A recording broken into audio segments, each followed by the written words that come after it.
नमस्कार। फरवरी चल रहा है और फूलों की बहुत बहार आई हुई है। मैं जा रही हूँ अपनी एक फ्रेंड के यहाँ जो कि अपनी छत पर बहुत सारे फूल लगाती है। तो अगर आपको देखने हैं तो जल्दी से कमेंट में यस लिख दीजिए। मैं जब तक पहुँचती हूँ आपको दिखाती हूँ। फिर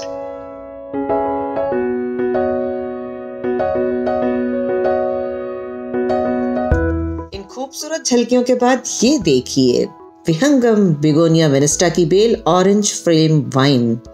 और अब चलिए छत पर चलते हैं। एक नज़र पहले चारों तरफ देख लेते हैं और फिर एक एक चीज़ आराम से देखेंगे।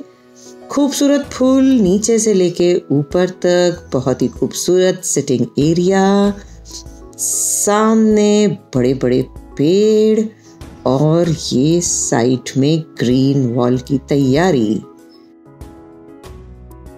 चलते हैं। सबसे पहले ये सिटिंग स्पेस देखिए, बड़ी खूबसूरत सी। ये बीच में बहुत ही खूबसूरत सा एक अरेंजमेंट है। क्यूट डांसिंग कपल जिसके इर्द गिर्द कुछ सक्युलेंट्स हैं और नीचे वॉन्डरिंग जू लगी हुई है। बहुत बड़े से गमले में ये सब कुछ डला हुआ है और बड़ा गमला इसीलिए क्योंकि इसमें ये छतरी फिट हुई है ताकि जब कभी धूप हो आराम से इसके नीचे बैठे। तो अब मैं मिलवाती हूँ आपको डॉक्टर नीरू से। डॉक्टर नीरू ऑप्थेल्मोलॉजिस्ट है, आँखों की डॉक्टर है, इसीलिए आँखें इतनी तेज है कि गार्डन में आपको बिल्कुल सफाई दिखती है, कोई गंदगी नहीं। लेकिन सबसे बड़ी बात यह है कि इनको टाइम कहाँ से मिलता है। तो चलिए पूछते हैं। तो डॉक्टर नीरू, आप पूरा टाइम हॉस्पिटल जाती है, सुबह से शाम तक अभी भी तैयार होकर बैठती है हॉस्पिटल जाने के लिए, तो इन सबको कैसे मैनेज करती है? हॉबी की बात है, अगर हॉबी है तो आप अपने लिए टाइम निकाल ही लेते हैं। तो आप दिन भर में कितने घंटे निकालते हैं?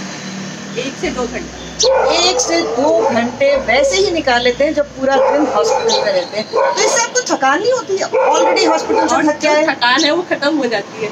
मैं कहती हूँ गार्डनिंग स्ट्रेस को रिड्यूस करता है, तो इसलिए गार्डनिंग करेंगे तो वैसे ही थकान दूर हो जाएगी।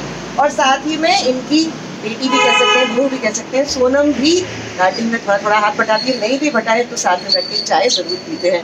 हम फैमिली टाइम एंजॉय करते हैं, साथ में योगा करते हैं, चाय पीते हैं। वाह, तो कितनी अच्छी स्पेस है। यहाँ पे बैठ के चाय पिए, योगा करें और जब धूप आ जाए तो इस छतरी के नीचे मजा ही मजा। अब उस मज़े के साथ लेते हैं कुछ पौधों के मज़े। ये है फाइकस का बहुत बड़ा पौधा। इस छत की सबसे अच्छा पार्ट जो मैंने देखा, बहुत बड़े बड़े पेड़ लगे हुए हैं और ये नीचे देखिए आप, छोटे फाइकस, बीच में कोलियस था और ये बोनसाई, पीपल का बोनसाई। काफ़ी पुराना लग रहा है, कम से कम 8-10 साल पुराना होगा।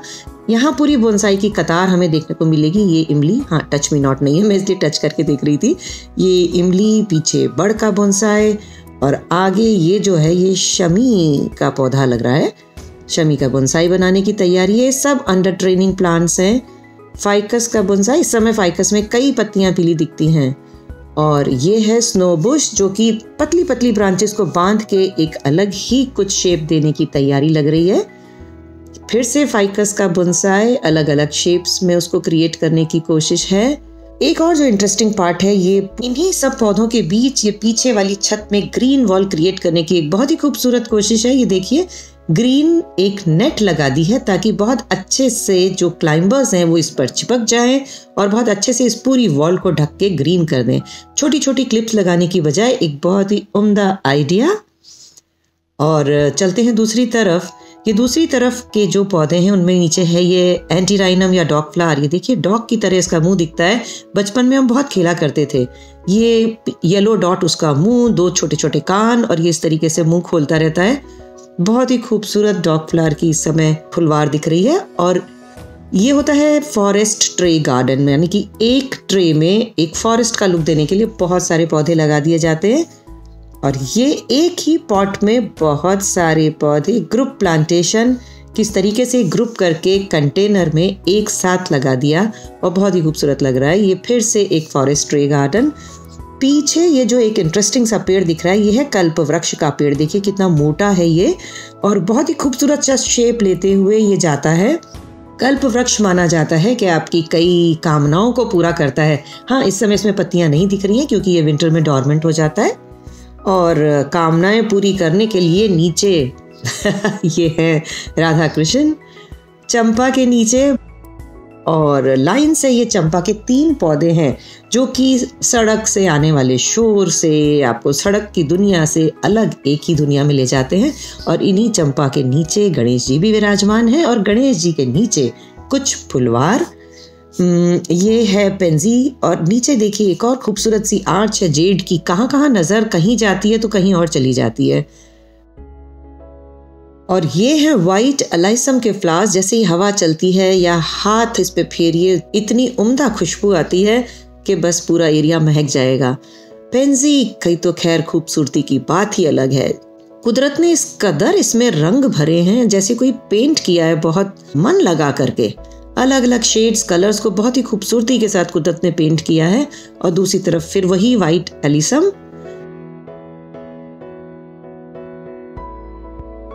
अच्छा, यहाँ देखिए एक और अरेंजमेंट है, हर कोना कुछ ना कुछ बोलता नजर आता है। लाफिंग बुद्धा अपने एक अरेंजमेंट के साथ, और उनके पीछे कुछ नाचते हुए मोर। मोर इसलिए नाच रहे हैं क्योंकि आसपास बहुत फूल खिले हुए हैं। ऑरेंज फ्लावर्स पीछे हैं, एक और ये प्लमेरिया का ऊंचा पौधा, और ये जो बेगोनिया मिनिस्टर की बेल नीचे से ऊपर तक आ रही थी, इसके आगे ये सारे बोगनविला के गमले हैं। इस वक्त फ्लावरिंग नहीं है, हो जाएगी। और उसी के पीछे अडेनियम के पौधे हैं। अडेनियम में भी हालांकि अभी डॉर्मेंसी है, लेकिन किसी किसी में पौधे और बीज आ रहे हैं।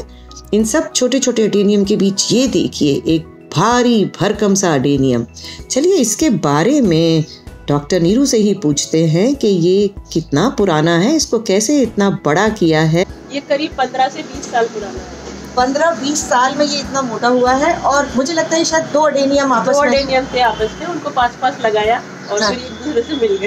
एक दूसरे से मिल गए। किस तरीके से 2 अडेनियम ने मिलकर के इतना मोटा अडेनियम बना दिया है, लेकिन है 15 से 20 साल पुराना। तो नीरू 15-20 साल में ये बिल्कुल ऐसा कैसा रहा सारे टाइम? नहीं, ये जाने वाला था कि एक बार हमने इसको रिपोर्ट किया तो शायद पानी डल गया या पता नहीं क्या हुआ, ये इसका एक पार्ट गलने लग गया। फिर इसको हमने इसकी सर्जरी करी। अब डॉक्टर है तो सर्जरी तो करनी जरूरी है, तो इन्होंने प्लांट की भी सर्जरी कर दी। तो आपने इसको काट दिया, पार्ट को काटा और इसको फिर छाया में रख दिया 15 से 20 दिन। तो इसमें अपने आप से रूट्स आ गई। तो आपने बिल्कुल मरते हुए अडेनियम को रिवाइव किया। और ये कितने साल पुरानी बात होगी? ये करीब 5 साल पुरानी बात। 5 साल मतलब 10-15 साल अच्छे से रहने के बाद ये थोड़ा बीमार हो गया, डॉक्टर साहब ने इसकी कर दी सर्जरी और ये फिर जिंदा हो गया। तो ये रिवाइव हुए अडेनियम के पास, राजा अडेनियम के पास के हैं ये मंत्री वजीर, इसके दोनों तरफ खड़े हुए हैं 3-3। और नीचे है यूफोबिया मिली जिसमें अभी फ्लावरिंग हो रही है। और इसके नीचे हमें दिखेगा पूरा का पूरा फ्लावर अरेंजमेंट का एक कॉर्नर। इधर कोलियस के साथ में ये एक बहुत ही खूबसूरत सी टोपियारी हमें देखने को मिल रही है, फूल की शेप की टोपियारी, एक ही पौधे में से बनाई हुई है। और नीचे है ये पेंजी, ये प्रिमरोज के फ्लावर्स लाइन से। पीछे आपको पेंजी के साथ पिटूनिया दिख रहा है, उसके पीछे लाल रंग का ये साल्विया, और आगे कैलेंडुला, पीले पीले रंग के फूल, और पीछे एक बार डायंथस, पेंजी, और पीछे फिर डायंथस के फ्लावर्स दिखाई दे रहे हैं। और ओवरऑल ये जो कॉर्नर है ये सबसे इंटरेस्टिंग रंगीन कॉर्नर सर्दियों का। इस छोटी सी छत में कितनी वैरायटी, अभी तो एक दीवार देखना बाकी है। और अब ये चौथे साइड की दीवार, इसमें बोगनविला की बहुत ऊंची बेल लगी हुई है ताकि जब फूल आएंगे तो पूरी रंगीन होगी। और ये रोजेस हैं, न जाने क्यों मुंह छुपा के खड़े हैं। भाई इधर देखिए कितना खूबसूरत फूल है, उस तरफ गुस्से में खड़ा है। और ये हिबिस्कस है, हिबिस्कस को भी हमसे न जाने क्या नाराजगी है। पीछे मुंह, अरे वाह कितना सुंदर फूल है, और ये पीछे की तरफ मुंह करके खड़ा है। पीछे भी हिबिस्कस का एक थोड़ा ऊंचा पौधा है, कलियां आ रही हैं, जब फूल खिलेंगे तो ये भी रंगीन होगा। और ये देखिए बिना सीलिंग के हैंगिंग बास्केट्स लटकाने का एक बहुत ही नायाब तरीका। एक पिलर पर ये नीचे 3 बास्केट्स हैं, आगे वडेलिया है, पीछे क्लोरोफाइटम और उस तरफ वॉन्डरिंग ज्यू। इसी पिलर के ऊपर फिर 4 बास्केट्स हैं, आगे इसमें एप्टीनिया के पीछे पीलिया, साइड में वॉन्डरिंग ज्यू और आगे पेंजी। और उसके बाद फिर 3 बास्केट्स, पोथोस, पेंजी, और उस तरफ है ये एप्टीनिया। तो ये थी डॉक्टर नीरू की फूलों भरी बगिया। और बहुत जल्दी मैं आपको एक और ऐसा ही बगीचा दिखाने वाली हूँ, तो बस जुड़े रहिएगा मेरे साथ हमेशा। नमस्कार।